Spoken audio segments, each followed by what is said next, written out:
Oh, Doyle rule. Happy Tuesday, everybody.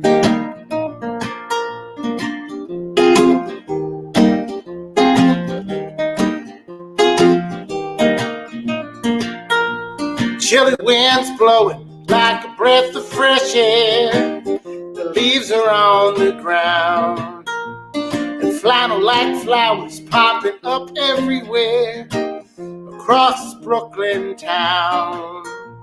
And autumn in New York is on the radio. Morning DJ tells me it's okay. When autumn in New York is on the radio, when it's then I know I'm headed for December's darkest day. They got that pumpkin spice in every drink, espresso and chai tea. And my barista needs to see his shrink, 'cause he's suffering from OCD. And autumn in New York is on the radio. Old Chet Baker tells me it's okay. When autumn in New York is on the radio, when it's then I know I'm headed for December's darkest day. And I love September, the joy and mirth it brings. I love December, the songs the children sing. I love December and all its wintry charms. I love December when you're back here in my arms.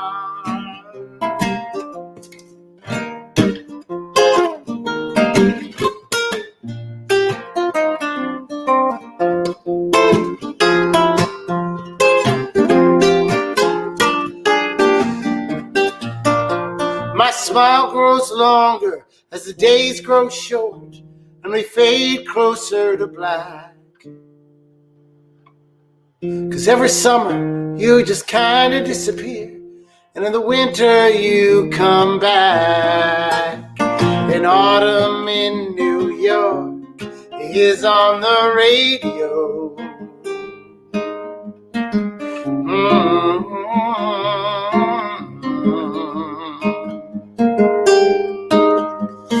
Autumn in New York's on WBGO.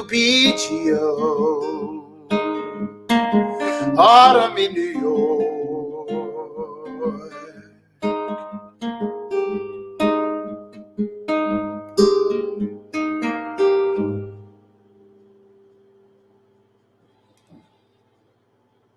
Happy Tuesday, world. Welcome back to the Tuesday night live stream. Welcome to the Tuesday night live stream. It's so good to see y'all. I'm your host, Chris Q. Murphy, as always here to deliver tunes, chat, and anything else that might come across my desk. And by desk, I mean this beat up old piece of wood inside a after hours closed coffee shop in beautiful Marine Park, Brooklyn, aka the Florida of Brooklyn. I mean that in so many different ways, including the fact that this neighborhood did indeed vote Republican in the last general election. I also call it the Florida of Brooklyn because you can do fucking absolute anything down here. You can, down in this part of Brooklyn, you can like drive around with a gun rack on the back of your car full of guns and nobody will care or notice any different. Everybody down here owns a boat that probably costs more than their house, just like they do down in Florida. All sorts of weird, off-brand, questionably legal shit happens down in this part of Brooklyn. Basically anywhere along or below the Belt Parkway is the Florida of Brooklyn. shit gets really weird really quick. I'm just putting it out there. Now, in somewhat, I don't want to say personal news because that sounds fucking stupid, but that was the first time I've heard myself sing in several days. I spent the majority of Saturday in the recording studio, which in some ways is super cool. But any of my musician friends out there who have been in the studio know that you have to listen to yourself sing like the same two songs for like 7 hours straight. It's fucking maddening. It's like glorious and exciting, but you're also like, Jesus Christ, if I never hear these songs again, it'll be too soon. As a matter of fact, I haven't even listened to the results of said recording sessions yet because I can't bring myself to think about those sessions as anything other than, oh my God, if I never hear these songs again, it'll be too fucking soon. I mean, I think things went really well. We had a really good time. I walked out of there after 7 hours with 2 songs recorded, mixed, and mastered, which is some sort of fucking land speed record. Hoping to put it out on New Year's Day. Fingers crossed. Regular TLS listeners will know that they are songs that I have been playing month after month for all of these months. Did that sentence make sense? Yeah, I guess it did. Anyway, if you are tuned in at Instagram, you'll see a scrolling message across the bottom of the screen that lets you know that you are indeed not going to see the entire thing. You'll probably see approximately this much of tonight's show. And it's not that this much of me is not beautiful. Here, hold on. There we go. That's better. It's more that there's so much of the world that you're missing. And if you jump over to Bookface or YouTube's, you'll be able to see so much more of tonight's show. One of the reasons that I'm able to bring you such cool scrolling type things is because I recently jumped over to a new format for my Tuesday night live streams. And in order to break even, as they say, because I'm not making a damn penny on this thing, I'm going to very graciously start accepting any tips you're willing to throw my way. All that financial type information is scrolling across the bottom of the screen. Speaking of which, I also want some money to give to my guests. And as most of you know, ever since August, I've been super, super stoked to have guests on with me every week to play some of their songs and talk about their experiences and lives as creators, as musicians, especially living in this shitstorm known as 2020. And tonight is no different. I'm excited to bring on an artist that I absolutely do not understand in any way, shape, and form. I am sort of intimidated by this person, to be honest, because her creative process is one that I can't really fathom. I've been hearing her songs, both her original material and her interpretation of other songs going back years and years now. Not too many years. We're both young folk over here. But the whole time I've been trying to figure out how this person's musical mind works. Because like in one moment, she'll come off as like this totally like accidental amateur type that stumbled into some really cool idea. And then you talk to her about it for like 4 seconds. You're like, oh, she's clearly a genius and highly trained in some regard. What the fuck is going on here? Furthermore, I think she approaches creating things in a very different way than I do, or at least I hope to find out tonight. She recently put out a really fantastic EP with her new project, Yesterday the Undoing, and I look forward to hearing lots more music from Yesterday the Undoing in the future. But as for right now, I'm just happy to bring on Gabby. Gabby, welcome to the show. Hello. How you doing? I'm doing good. I can see you and hear you, and that's awesome. What a delight. Do you mind if I start calling you Florida Man? Oh, you know, it's problematic because there's already a Q in my name. This is true. This is true. Okay. I recently texted a friend of mine who's a journalist and who I respect very much as a journalist and a musician. And I said, Lara, do I have to stop using my self-appointed middle name that I've had since like 1993 because of the letter Q? And she's like, no, this is a passing phase. You own that shit. Yeah. You keep that Q until everybody has forgotten what that other fucking Q is all about. That's right. And I was like, all right, Lara, I trust you more than most human beings about all matters intellectual and otherwise. So I'm going to go ahead and hold on to this queue for as long as I can. Although, man, I don't know if you know much about this part of Brooklyn, Gabby, but shit's a little cray down here. I'm learning from what you just shared. I'm stunned. It's an odd place. And it's been a weird place to spend the last 9 months because there's like things that are liberal bubble of New York City tend to believe aren't generally accepted as fact down here. And it's very strange to like be in my social media bubble of people that seem to agree with the fact that science is real, and then walk out into my own neighborhood and watch like a bunch of people that are old and super, super prone to get COVID, like happily in the park with no masks on, 2 feet from each other playing bocce ball as if it's any other summer. Yeah, there's a bocce court, like maintained by the city bocce court in the public park across the street from me. I mean, bocce's worth it, right? Totally. But is bocce worth COVID is the real question. I'm wondering. I'm like, to someone it may be. Wow. And again, the Florida of Brooklyn, where bocce is worth more than fucking COVID. Jill Burt, I live in a neighborhood called Marine Park. If you know Brooklyn, you know where Marine Park is. I know that a lot of New York City transplants, and I'm not saying I'm not one. I didn't move to the city until I was 25 years old, which was last year. A lot of people that move to New York don't move to this part of the city. It is so far, at least I think, from like gentrifiable or so far from even settleable by people that don't have motor vehicles. It's about a 25-minute walk to the nearest train station. It's about a 15-minute, 10-minute on a good day bus ride. Anyway, Marine Park, Brooklyn. But it's a place where 2 public school teachers like me and my wife can actually afford to buy a home in New York City. So I don't know. They talk about the city being dead, and I say, fuck them. I just bought here. Now, more importantly, like I said, this has been a weird last bunch of months to spend in Marine Park. The first couple of years I was here, it was all fine and good. I hung out with some different cultural groups that I didn't know a lot about before. But the last couple of months have been weird, like they've been for so many. And not only for me as a Brooklynite and as a left-thinking person, but also as a creative person, as a songwriter. And while I can say I've become a much better guitar player since March, I can't say I've written a whole lot of songs.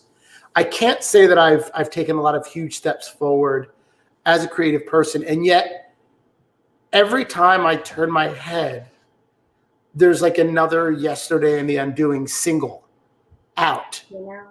Like you have found a way, at least it appears that way, to like flip this thing on its end and not only be able to create a lot of great new stuff, but create it and get it out there. So I was hoping that you could talk to us a little bit about what being a creative person during this time has looked like for you. Nice. Yeah. I think that creatively, my brain does feel like it's a little bit on some kind of a drug, which it isn't at all. Which it'll be fine if it were, but it's not. Something is definitely happening with material is churning and percolating. But the thing is that actually I'm spending so little time interacting with instruments and interacting with my music that it's just been like, all right, I have to give myself a day to like record this idea. And then, all right, it's recorded. Why the hell am I not putting it out? Okay, it's out.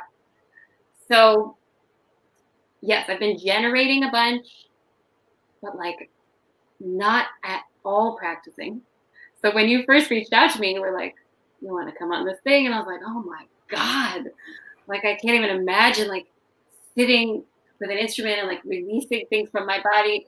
So I don't know. But thank you for lighting a different kind of fire under me, because I've been doing so much just like anytime I could be practicing, I'm just like staring. And I'm like, I'm hearing it, I'm seeing it, and I'm not practicing. I know that feeling too. I bet you So I think it's great to have the attitude of just like put it out there, Totally. because like, why not? You know, unless there's some huge financial force behind me wagering money on my success, who the fuck cares? Aside from me. But you've called this project Yesterday in the Undoing. Now, I've always just known you as Gabby. That's right. And if I were to search you as gabby.bandcamp.com, I'd probably come up with a lot of different shit. But this is Yesterday in the Undoing. Can you talk a little bit about either that name or what in your mind separates this project from the other things you might have done with other people or under your own name? Yeah. So I think it was last winter that I've played with a couple different bands, like the Love Howl and the Furies and the Morrow, and I've like hopped in, you know, to do guest vocaling with a bunch of fun people. But I just never ever prioritized my own songwriting. And then last winter it was like I would go through waves of like not doing solo shows. But there was something about last winter that I was like, all right, I've done like a handful of shows, and why the hell am I going by this name that I don't even appreciate? Like I don't feel connected sonically to like what my name is, Gabby. It's just that I don't appreciate it, and that's fine. Like I don't have to appreciate it. I don't have to use it. I don't have to say it. But like there is something so passive about my willingness to just be like, well, this is just my little project. Who cares? I didn't name it. It's just me and my dumb name, you know.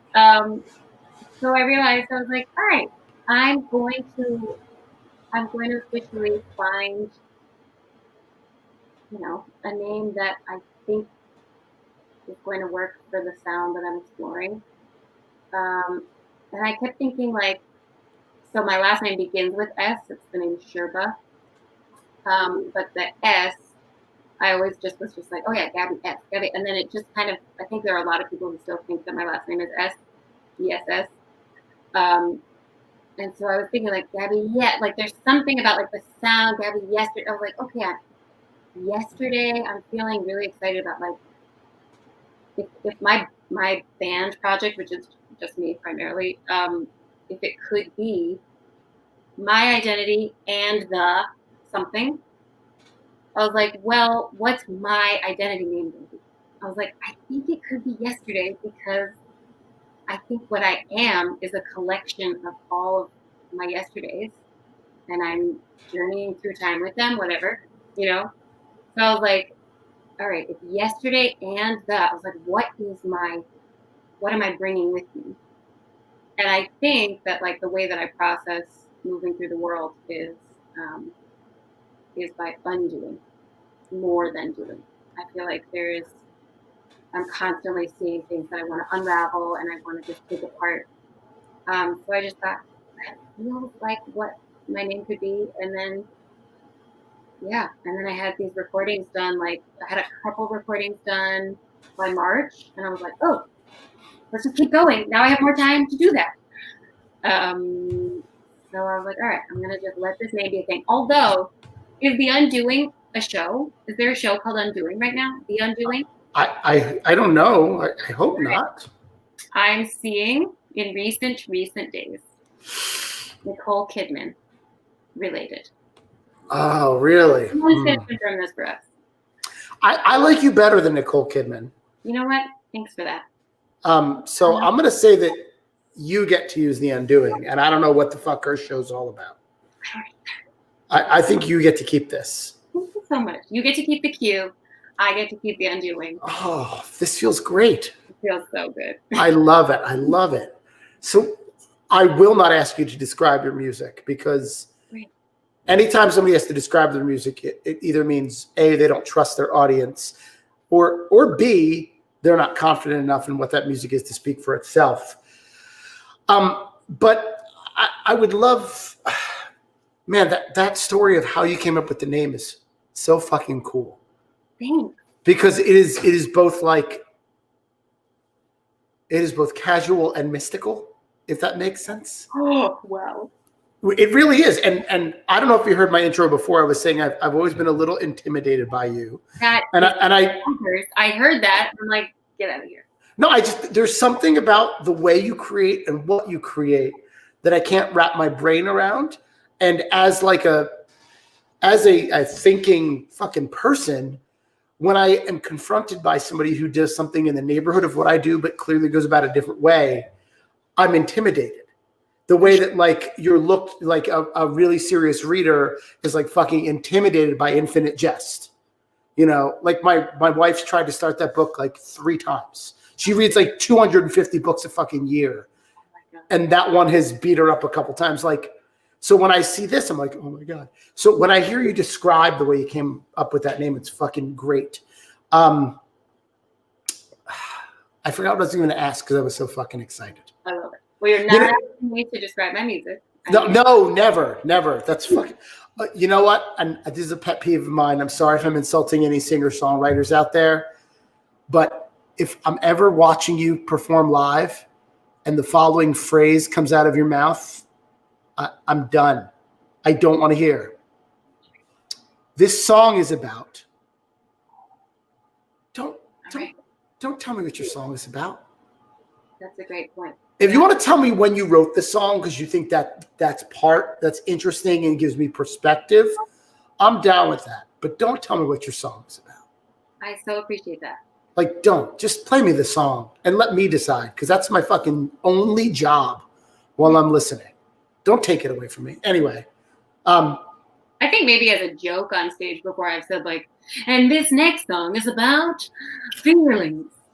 Oh, I can get with the sarcasm. You know, because I think I do have a similar like disdain for that phrase. Yeah. It's great. You get to decide what it's about, and if you don't know, then cool. Yeah, like unless you're fucking Alicia Keys or like Paul McCartney, you don't have unlimited time on stage. This is true. Like you have 40 minutes, 45 minutes to do your thing. You're going to waste it with this song is about. I'd rather you tell me what your favorite color is or like, you know, what size t-shirt you wear. Like, I don't even know. Anyway, you know, I'm going to shut the fuck up. I'm running out of things to make sense out of. I put yesterday the undoing.bandcamp.com at the bottom of the screen, which is, I think, the best way to listen to independent music. Not just because it's the way that artists make the most money off what they do, but because Bandcamp has always been an independent and free distribution channel for artists. Technically, you can get it on all the other services for free in some way, shape, or form, but there's a lot more hoops to jump through.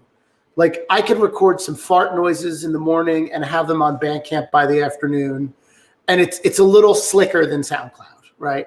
Sure also, is. I'm too old for SoundCloud. I mean, I have shit on SoundCloud in case like some youngins want to understand me or whatever. But like, I don't think I've ever pointed anybody at my SoundCloud page, but like, check me out at SoundCloud because I know this experience.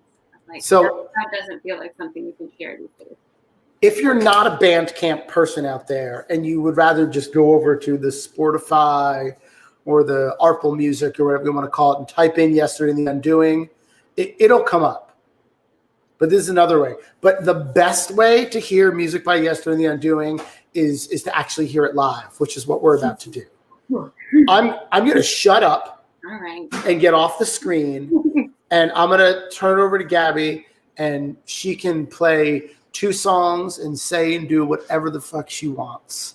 I'm going to put just your name on the screen. I know you have Gabby from Brooklyn down there, but I'm going to make sure that people also know that they are watching Yesterday in the Undoing right now. All right.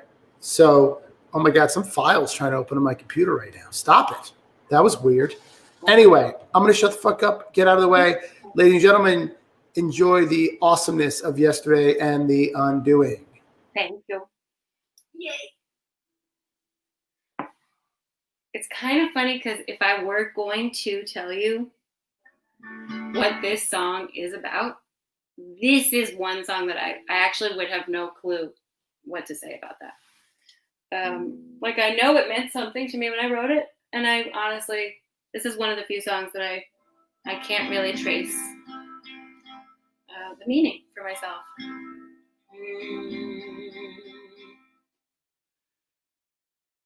Forest of puzzle pieces burned to the ground despite the falling rain.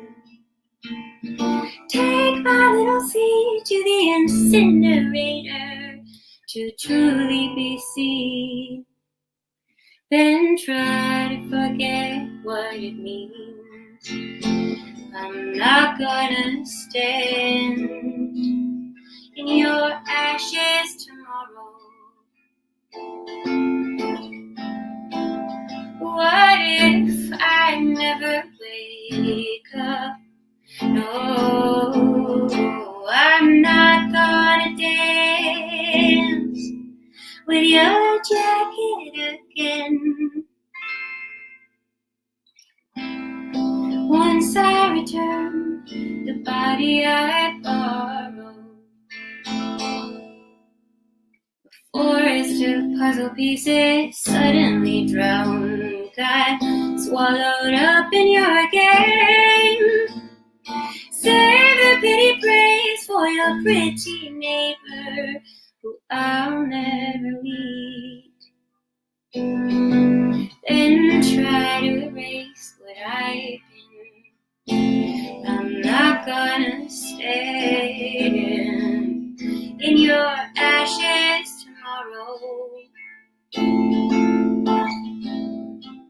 Maybe I'll never wake up.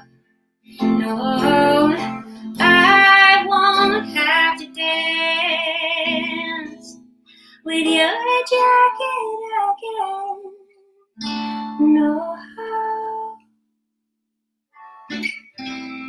Once I return this body I borrowed.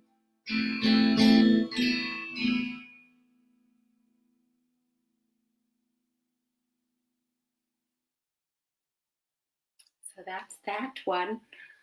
I think I will include it on the record that I'm recording these days as some kind of an interlude-ish type thing, because I know it's on the brief side. I think I'm going to do this one now.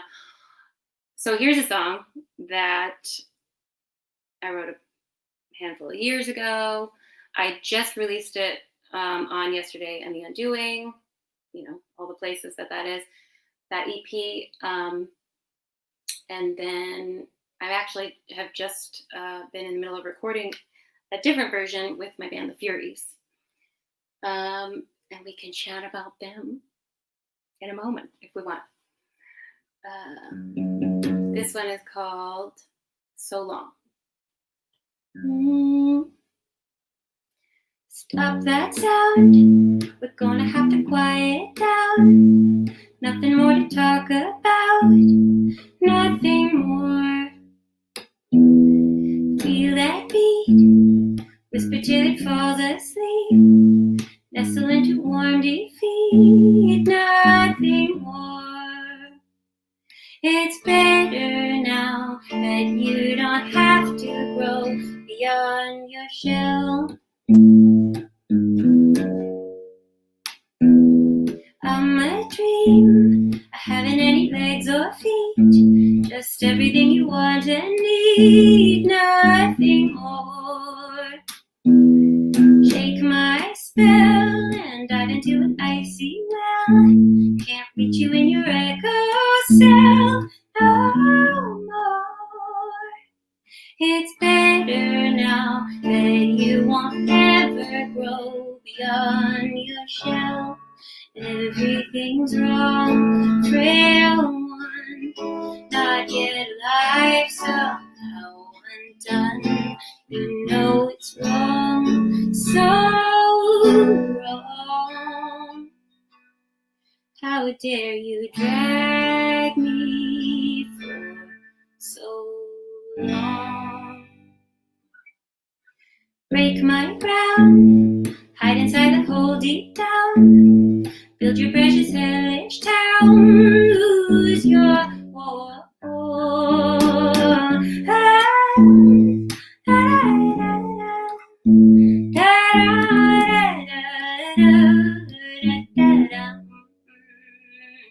You're safer now that you can't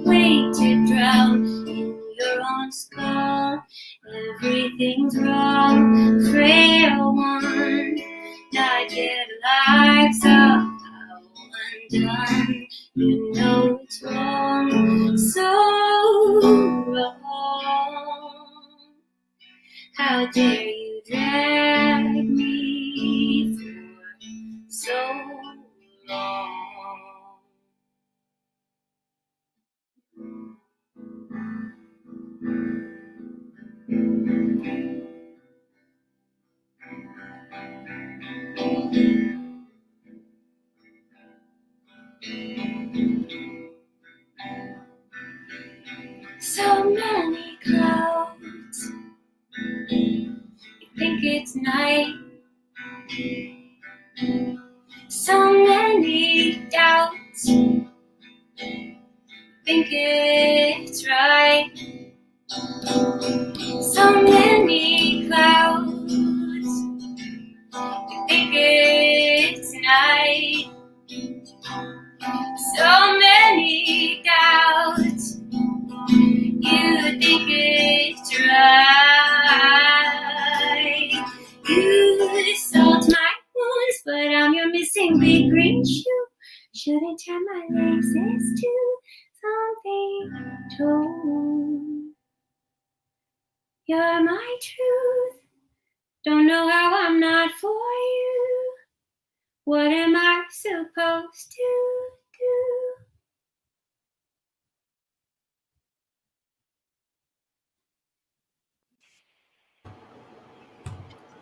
Yesterday and the Undoing. Everybody give them a round of applause wherever you're sitting right now. OMG. Gabby, that was fantastic. That was, oh my, like, see, that song is what I'm talking. What's that song called, by the way? So Long. And that was, I think, when you sent me links to the newish stuff a little while ago. Is that the first song on the EP? Possibly. I think it is, because that is really distinctively in my head. And like it opens with just you and electric bass, like just your voice, and it's fucking awesome.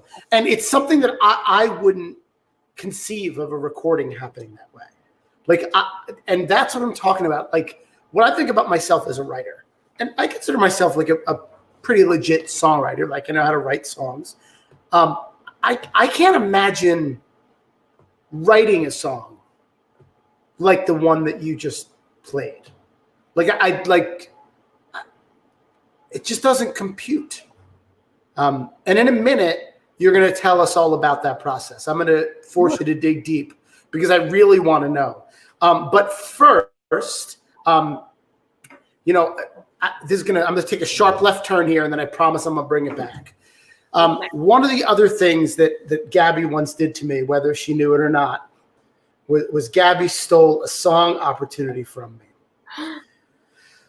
A long time ago, Gabby and I used to run in the same musical circles. And every once in a while, we used to do these shows a couple times a year. We'd do like a holiday show. We'd do a Valentine's Day show. And all of our friends that were kind of part of the same little scene would come together and like sing their favorite love songs or sing their favorite Christmas or holiday songs. And sorry, there's a little bug flying around here. Anyway, and like Gabby was always there and always making good song choices. I usually got to pull the duty of keyboard player in the house band because I'm a glutton for punishment and like learning a lot of songs. And we were gearing up for the Christmas show one year. And I was getting ready to submit my songs for the Christmas show because the hosts that were hanging out always went last in terms of what songs we got to sing. And I was like, I'm not even going to sweat this because nobody is coming through with my December songs. And I look at the list of songs I have to write charts for and learn, and fucking Gabby, I see next to her name, Winter is Blue, the fucking Vashti Bunyan song. And I was like, bro, that's my jam. That's what you were going to do? Yeah, I fucking love that song. I mean, okay, great. As a fact, I'm looking at the comments, and my buddy Nam Wayne, who was a guest on the show a little while ago, a really great songwriter and guitar player, he is the one that hit me to Vashti Bunyan so many years ago. And I remember chilling in his tiny little apartment in Greenpoint and him being like, do you know Vashti Bunyan? I was like, I have no fucking clue what you're talking about. And he played it for me, and like I liked everything, but Winter is Blue fucking blew my mind wide open. And every December, I find an excuse to perform it.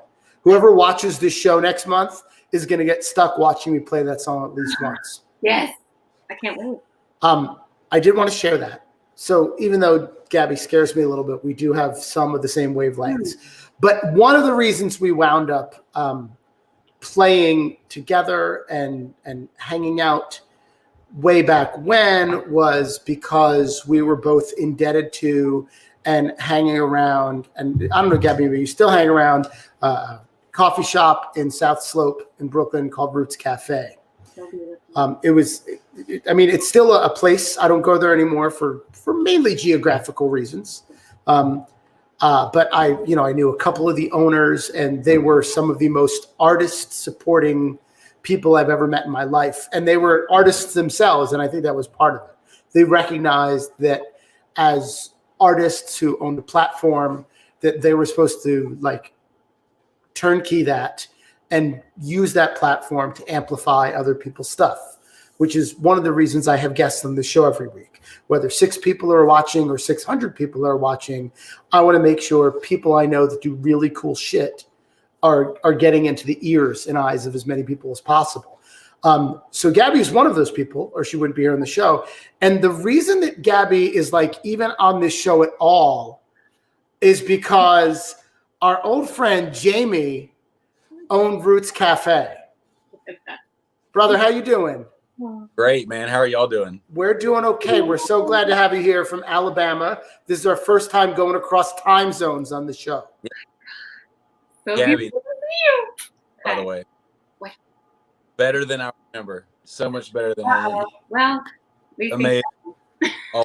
Oh, so nice. Two, right here, 2 of the most genuine people I've ever met in my life. And thank you for inviting me to be a part of this. Oh, of course, Jay.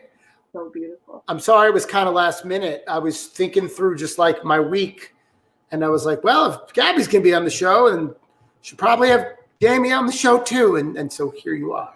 So Nice surprise. I can't believe that. I'm excited too. So Jamie, for those people who are not in the know, was the founder and owner of Roots Cafe in South Slope. I see a couple people in the audience that either played there with me or came to see me play there at least 47 times. And Jamie, aside from being one of the most incredible singers I've ever heard in my life and a really fantastic songwriter, again, ran not only this business, but this community hub for so many, I don't want to say always like-minded, but like-souled musicians bumming around Park Slope at the time. So Jamie, where are you broadcasting from right now? Like Right yeah, now. Yeah. I'm in the guest room of my house, which is weird to say, right? Because you don't have a guest room in Brooklyn usually, right? No. What's that? I said I have a guest room in Brooklyn. Yeah. not everybody does. Right. But yeah, I'm at home, man, and I just put my little boy to bed and hanging out with you guys now. So Wow. Nice. yeah. Now Jay is an art. Oh, sorry. Go ahead. Like, man, I'm so like, I literally still talk about Brooklyn like every month. Something comes up. I'm talking about the past of like Roots Cafe and just all the people I met and knew there. I was so thankful for that time in my life, but I'm so like blessed to be where I'm at now too. You know, I wouldn't trade any of it for anything, man. So. Can you talk about, I know that as you've moved to Alabama, home to Alabama, your life has definitely shifted directions a little bit. But last I checked, being a musician was still a huge part of your life. Can you talk a little bit about the musical part of your life right now, Jay? Yeah. I mean, honestly, I would say probably like as far as like performing original music, I haven't done that in over a year now, sadly. Okay. I have been writing some. Not surprising.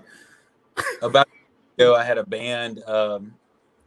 It was more of a hard rock band called Respect the Polygon, which is a very local term. There's a weatherman, James Spann, here in Alabama, and so whenever there's bad weather, he would have the polygon where the weather was. He's like, respect. respect the polygon. You know your safe zones. And so we started a band called Respect the Polygon because we couldn't come up with a better name. And so So glad. straight hard rock, throwback to Soundgarden, stuff like that.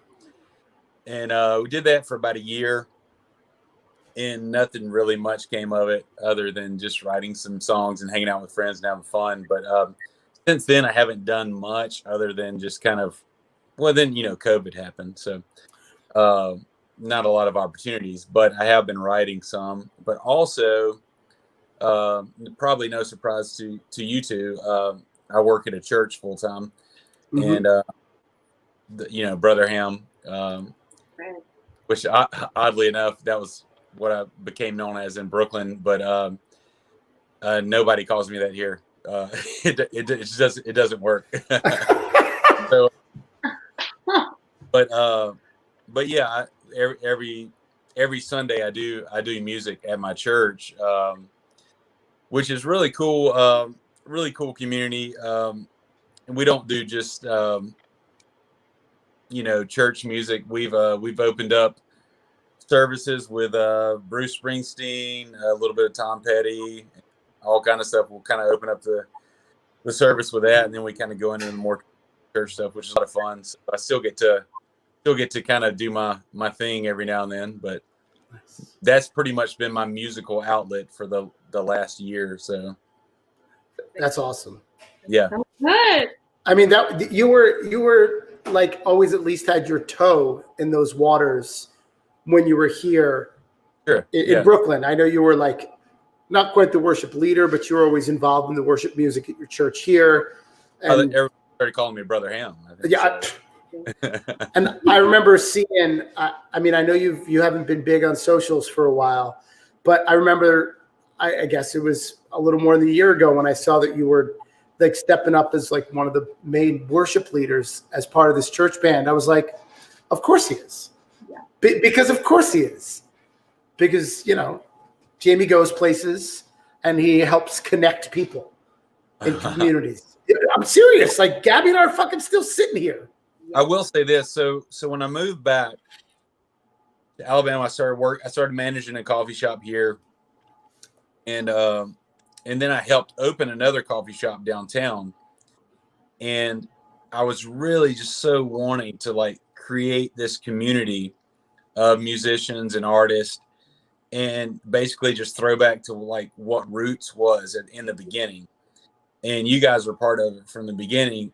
In those early days, like when we would shut down and Gypsy George would DJ and we would have a dance party, and then we would just like, 30, 40 people just like follow each other to somebody else's apartment and have a party there, and then go to somebody else's apartment. Those were the days, man. And I was like, I want to like create this kind of community here. It didn't work. It's just like, it's so, and such a, like, it seems so cliche to say, but like this organic like thing that happened in Brooklyn to where it just happened. Like you didn't have to like make it happen. And I tried so hard to make it happen here and it just didn't. And so, but I have met some great people, and I found this one spot. So anyway, basically I wanted to like create that again, and it just didn't work. But I found this one spot called Druid City Brewery, and it's literally on this like really run down part of town. And I was like, I heard about it, and I hadn't gone there. It's probably 2 years after I moved here when I finally went there. And I walked in and I was like, dude, this feels like Brooklyn. This feels like home. It was the weirdest people. It like, I had never seen these people in Tuscaloosa in my life. And they all like congregated here at this place called Druid City. And I was like, man, this is like Roots. This is Roots Cafe in Tuscaloosa. Aww. And I was trying to like create it again, but it was already there. I didn't know it. And I found it, and they do an open mic every Sunday night. And literally it's the strangest and best people that I've ever met in my life that like congregate there. And I felt like I was home again. And so, it is a little harder to create that community here, but it's here. It's just not as natural as it was for us back in the day, man. Yeah. Such an awesome thing. It was magic, pure Yeah. magic. Seriously. It definitely was. Word. And I'm so happy you could join us tonight and Yeah. talk about it a little bit, Jay. It's so good to see you. Roots is still marvelous. Is it? Great. I don't Well, know. hey, We've been hearing about it, but a friend of ours, Jen, created this book about roots and the origin of roots. You need to look into that. I'll send you some info on it. But Yeah. she's an artist, and she did this amazing book about when it started, and talks about me and Randy, and talks about Amanda and Christian, and then the new owners, and like basically it's like the evolution of roots. It's a really, really cool book. oh, Nice. that's so cool. I definitely want to see that. Wow. Nice. I want to see that. But it's amazing. It's amazing. Something that started, I guess, like over 12 years ago now. And when I started it, literally someone said, "You'll never last a year. You don't know what you're doing. You don't know this neighborhood." And it's still there, and it's still such a vital part of the community. Mhm. And it may be different now, but it's still just a beautiful thing to see that it's still thriving and doing great things. So You know it. yeah. That's I made awesome. I have no money to show for it, but it was very successful. But we're here. We're all Exactly. sitting here right now. Exactly. That's It's worth the money. that's so much more valuable than any amount of money in the world. So I agree. Nothing Yeah. but love. Well, Jamie, thank you so much for coming on. go. Keep bringing people together with music. I mean, I don't have to tell you to do that. That's just who you are. But send my love to Randy and the kids, Well, and we will see you sooner rather than later, I hope. I love both of you so much. Love you too, dude. Much love. Man. Have a great night. You too. Peace. So I just had to surprise you there. Sneaky pants. Wow. Nice. So nice. I thought it'd be fun. Oh my gosh. Yeah, Jamie's awesome. And he's the reason we're here. Absolutely right. He's saved my life in many ways. There've been a couple people that have come along and done it. He has been one of them. But I am going to rewind in time, and I said I was going to be a left turn. I'm going to jump back on the road here. Great. If you can, Mhm. talk to me about that song that you played for us last. All right. First of all, I think Not this song is about. No. Never.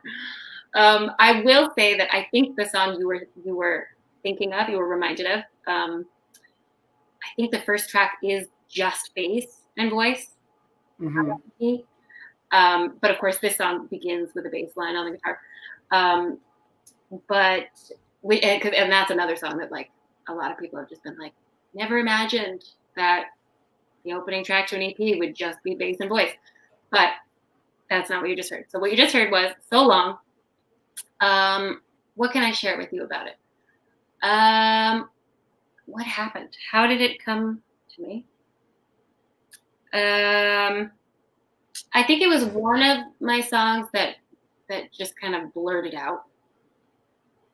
And I think oftentimes one part will come first, like either an instrument part or a vocal melody will come first. And I think with this one, I think it was that guitar riff informed the vocal melody. So so that was kind of a blurt song, but there were so many cymbals just swimming around me those days that I just was like, ugh. This is what it feels like. This is what it feels like. It feels like this, and I can see it happening, and it feels like that. Dive into an icy well. I was just like, go. I know that's what you're doing. I don't know.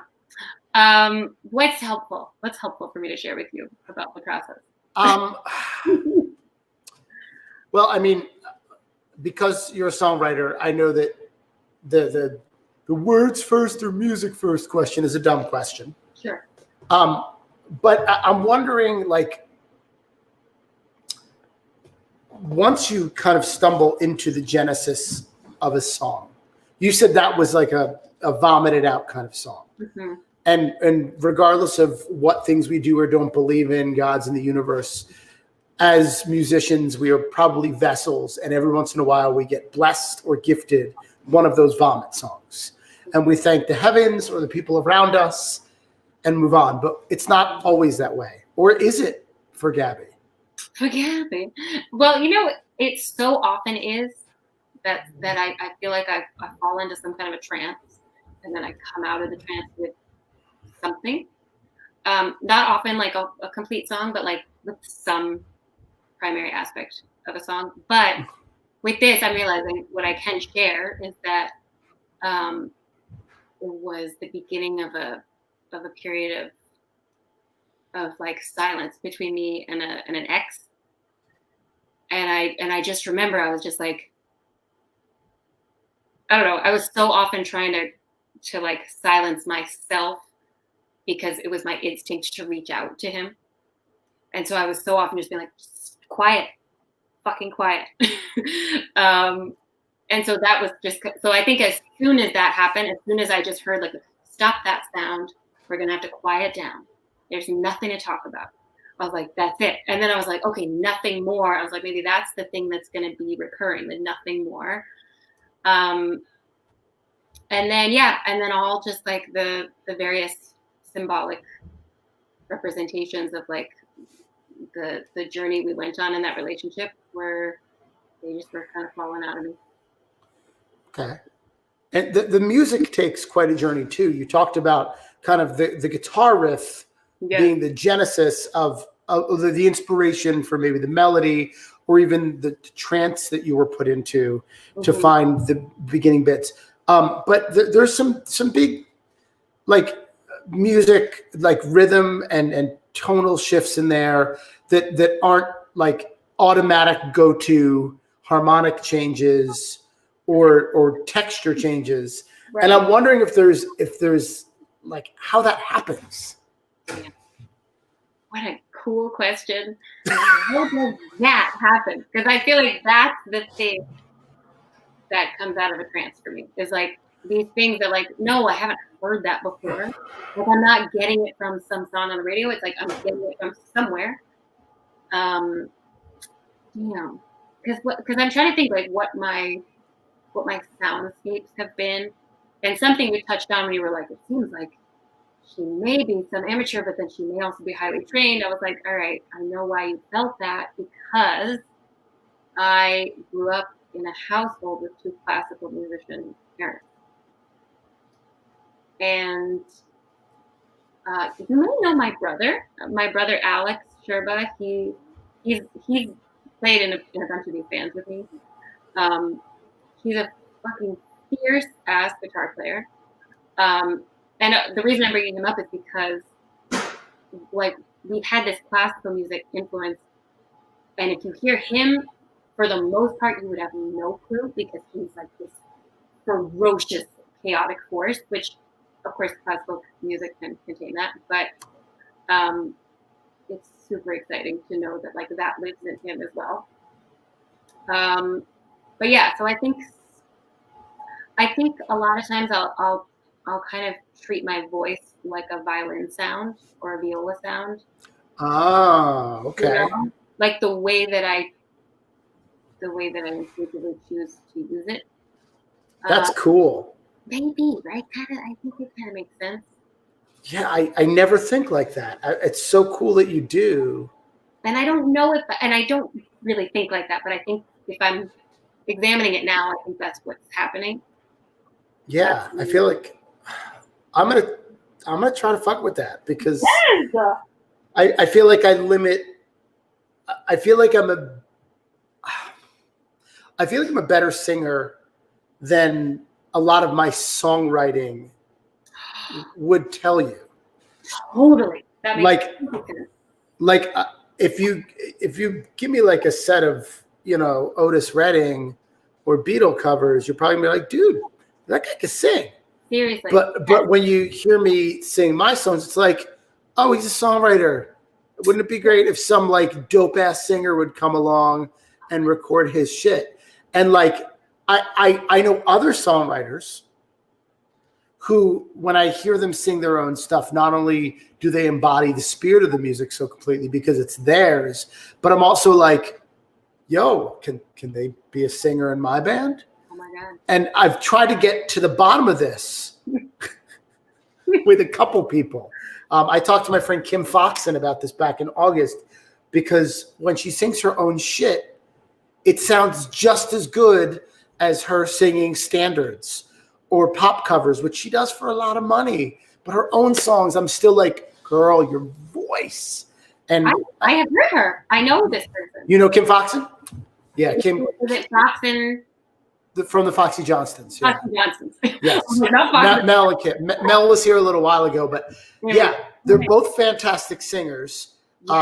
And like when Kim sings songs that she wrote, she's really able to like capture her vocal essence. And that's something I feel like I've been chasing for a while. And so to hear you talk about hearing your voice as an instrument, maybe while you're creating, while you're composing melody or whatever, I think that's a really cool channel to go down. And it's definitely more of a compositional thing than a songwritery thing. Okay, that makes sense. I'm just thinking now, I totally see what you're saying about your own like delivery of your songs, but I think I experienced that as well a while ago when I first started writing songs, which I didn't think I was ever going to do. There was something about, I was like, you know what? These songs that I've written, they're lending themselves to like a mathy, heavy metal kind of vibe that like I had these bandmates that they were like, yeah, let's run with the vibe. And the vibe was this heavy ass, rhythmically complicated. I was like, okay, where does my voice fit in there? It doesn't really. My voice didn't feel like it fit in there. That was short-lived, but it was so cool to just like, whatever. But I was going to say to you, I think that what I'm seeing in your relationship to your voice and your music, I'm thinking that your songs, like musically, they are so rich and they do so much for me. I think that your relationship to them is as a storyteller primarily. So I think what you're doing, and maybe you don't know you're doing this, but I think what you're doing is you're gathering people around to tell a fucking badass story. And I think that's maybe what your voice is doing too, because there is never a doubt that you have a strong and beautiful voice. But I think the way that you use it is like, I'm conveying this. You know what I mean? And I'm wondering now if, as a fun little exercise, you could imagine your voice, specifically as I'm hearing it, as a saxophone. Okay. Okay. I'm into that. I listen to a lot of saxophone players. Dude. So now I need to maybe see. I'm too fucking methodical because in my head, I was already picking out songs like instrumental compositions by saxophone players and trying to determine how I could rearrange them for voice and guitar and just sing them. And I don't think that's the right answer. It may not be. It may not. But thank you for. Can I hear something of yours right now? Can you share something? You know what? No. Not because I don't love you, but because I want to hear more of your songs. Oh my God. Maybe if there's people still hanging around later and they want to hear some more, we could do something different. But like, I feel like we've talked a lot about your process now. Yeah, you're right. Total inside baseball. I think the songwriters and musician watching are like, and the people that aren't are like, they're like swipe, whatever the bad swipe is. I don't know which way. I never dated on the internet. I haven't done that either. Oh my God. So anyway, instead of having them swipe, let's let your music speak for itself instead of having you analyze it. I'm going to get myself off the screen. I'm going to make sure that I put your social media credential on the screen so that when people are not on my show, they can still watch you do your thing. Cool. And shall I? Okay. I'm imagining that I'll share one song now, and then I'll what I want to do is an acapella thing that like I'm going to be recording it with like some like wine glass Mellotron vibes. So I would like to do it acapella now if that's cool. Yeah, of course. You do whatever you want, Gabby. So I'm going to shut up and get out of the way. You want to do them both back to back? That sounds cool to me. If it's cool. All right, cool. So people that are watching, here's Yesterday in the Undoing, aka Gabby, aka Yesterday in the Undoing. She's going to play 2 songs for us, and they're probably going to be fucking awesome. Oh my gosh. Well, thanks. Okay. All right.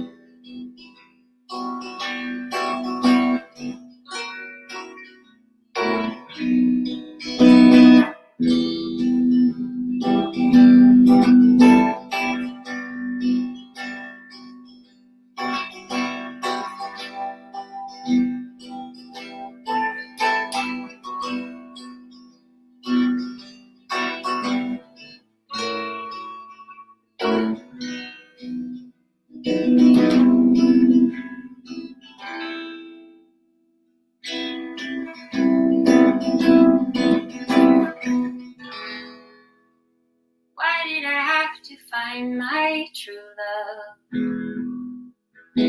Why did I have to find my true love?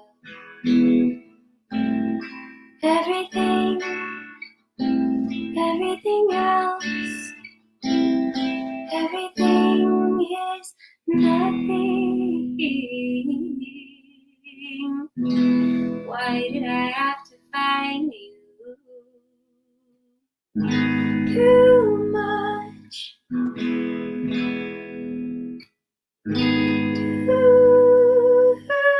much. Why did I have to find my true love? Why did I have to find my true love? Now I'm all the time I'm scared all the time. What if it's all in my mind? Too much. Now I got too much to lose. You're the one, you're the onlyest of all. You're the one, you're the onlyest of all.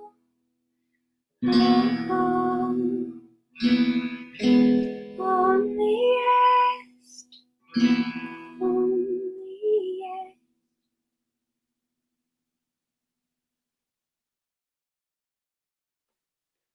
So that's a song called Onlyest, which is a word I made up. What is that? Okay, I'm just looking at things. I don't know what's happening on this machine.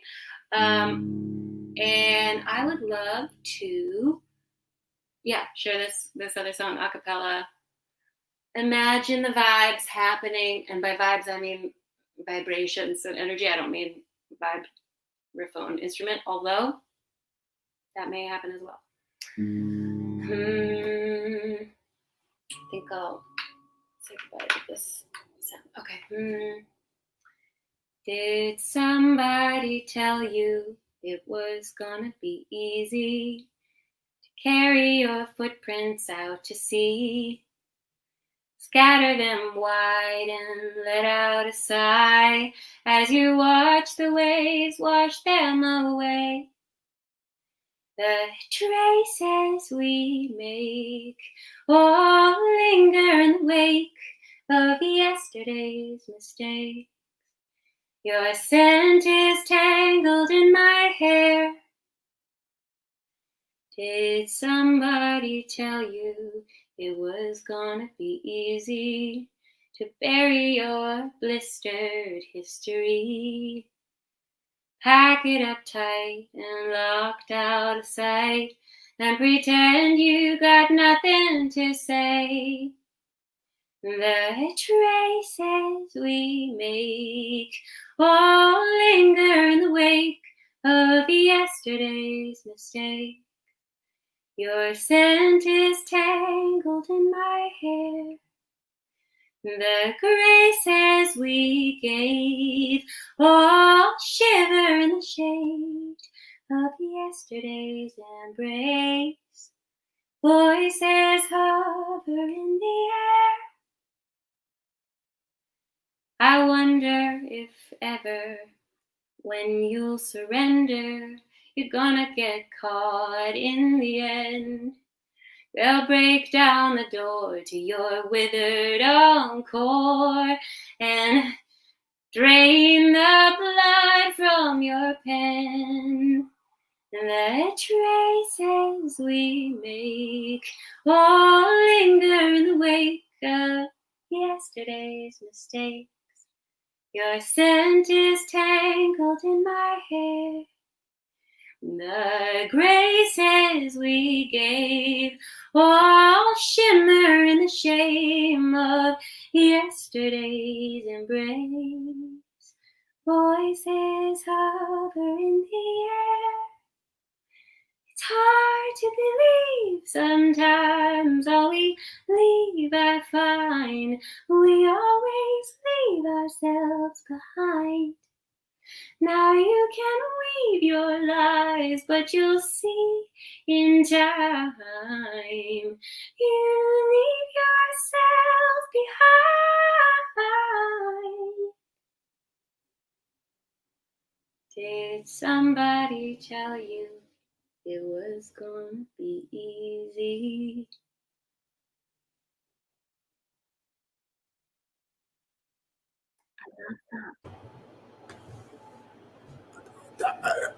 Holy shit. Yeah, man. Holy shit. No. Oh my God. That was incredible. Hey, my friend. Oh my God. That was Just, it's like a, I don't know, a little fairy tale. I know. Oh, one of the best opening lines I think I've ever heard in a song. Yeah, I appreciate that. Oh my God. Oh no! Wow. Yeah. I mean, Thanks for digging. you can put whatever sounds you want behind that on the studio version. Mm-hmm. But I don't know if in my mind or heart you're ever going to top yourself singing it on this show all by your lonesome. That's something to consider. Well, thank that you. was That's cool. so beautiful and special. Thank you. I'm so excited that you shared that with us a cappella because it was so fucking. I mean, obviously the song was great. I mean, it's obviously, but the singing is just gorgeous. Oh man, I love it so much. Okay. Oh. Sorry. Well, I'll give you a sneak preview when it's almost done. I'm kind of beside myself right now. Wow. Wow. Yeah. People that are tuned in, for those who've been hanging out for the whole evening, this is definitely one of the longer shows we've done, and I'm okay with that because Gabby has enlightened me, like in ways I can't quite describe yet. But what I will say is that if you are here because you're a friend or a fan of Gabby's and Yesterday in the Undoing, please give me a click so you can tune into this show every Tuesday night. And if you're a friend or fan of mine that usually comes to this show, if you haven't already followed and the Undoing over at, that's not the right one, that one. If you haven't followed and the Undoing over at Instagram, please do. please make sure that you go and check out all of Gabby's music over at Bandcamp or wherever you listen to music, because the studio recordings are just as like exciting and revelatory as the performances she's given us tonight, except for maybe that last one, which isn't recorded yet. But it will be. But it was fucking awesome. Is there a very general, like in your mind, end/release date for this project? No. If there's not, okay. I think there's not. Okay. I think early 2021. Oh, that's soon. Yeah, I think it's, well, you know me, I move fast. We'll see, I might push that. But I am actually, Melissa Diaz, beautiful artist. Yeah. I think she's going to do some of the track artwork to go along with it. Oh, nice. Really excited stuff. Yeah, that's so exciting. Yeah, that's fun. Man, that was so fucking good. Oh, get out! Thanks for having me. It's so of beautiful. Course, I feel like it's time to go. I know. I didn't realize it was after 10. I didn't realize. Yeah, I'll be here till 2 a.m, really. But like, God, that was so good. If people are just tuning in now, you need to fucking go back and watch this rebroadcast and like just fast forward to like a minute 5-ish and listen to this last song that Gabby just did. One of the things I'll say, aside from supporting Gabby on Bandcamp, aside from listening to Yesterday in the Undoing, it might seem a little gauche, but I'm going to go ahead and do this up here anyway. This platform that lets me put cool stuff on the screen and allows me to split the screen and stuff like that is something that I pay just a little bit for every month. It's not a ton of money, but seeing as the show doesn't actually generate any income and all of the guests come on out of the goodness of their hearts, I would be very thankful if you'd toss a couple bucks in the virtual tip jar. You can throw whatever you want at me at Venmo. 2/3 of whatever winds up in there will go to Gabby for tonight. And the other third will help to support this platform and make sure that I can keep coming at you every week doing what I hope is interesting material in a way that looks fairly high quality and sounds nice in your ears. This is it's so good to see your face and hear your songs. It's really exciting. If nothing else, all the guests in the show have just reminded me of what I should be doing once we all have vaccines and we're allowed to go out and hug our friends. So thank you a million times. Gabby, are there any last thoughts or ideas you want to send out to the internet before we bounce for tonight? I'm trying to think what you should keep your eyes open for. And yeah, I mean, my stuff is coming. And then my all lady band, the Furies. We're the length now too. So get ready. Things are happening. But just be good to each other, everybody. Just let's be kind and loving and distant in the ways that are helpful to us these days, Okay. Well, that's Yesterday in the Undoing. This is Chris Q. Murphy, and I'll see everybody next Tuesday. Peace. Thank you.